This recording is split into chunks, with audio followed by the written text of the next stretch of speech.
Brenton Ford here, welcome to another effortlessswimming.com update. If you've followed our videos in the last few weeks, you'll know that there's more than one way to swim freestyle. If you look at Ian Thorpe versus Michael Phelps, they've both got very different techniques, but they're both very fast swimmers. And if you look at swimmers in a certain race, they'll even adjust their stroke to suit how they're feeling. For example, in the 100 freestyle at the London Olympics, Nathan Adrian won the event by 0.01 of a second.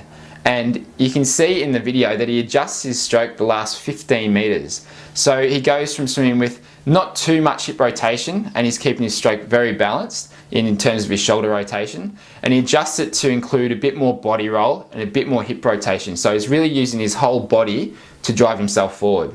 And I believe this is why he actually won the race, because he was able to adjust his stroke so that he could maximize or get the most out of himself that last 15 meters. So when he was tired, he was fatigued and he was hurting, he used the muscles that he hadn't used previously in the race in order to finish off strong and win the event. And the same goes for your own swimming. So you can adjust your technique and your stroke to suit the distance and to suit the race that you're swimming. For example, if you're training for a 50 freestyle, your stroke's going to be a lot different than if you're training for a 1500 freestyle.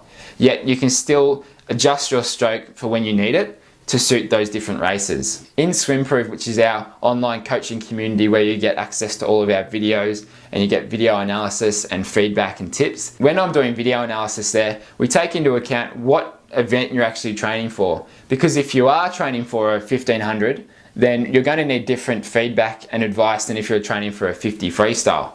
I was doing a one-on-one lesson last week with a swimmer who is training for an event which is about 750 meters in the open water. So it's for a sprint triathlon.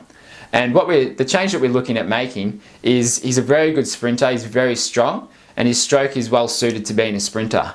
So the change that we're looking to make is for his longer distance races, just to change his technique a bit. So he's using a little bit more hip drive and he's slowing down his stroke rate just a touch in order to be more effective and a bit more efficient over the longer distance. So when you're getting feedback, whether that's in our SwimProof coaching community, whether that's from a coach or from a fellow swimmer, then just make sure that they know what events you're actually training for, because feedback and your video analysis will differ depending on what event that you're actually training for. That's it for swim news this week. I'll see you next week.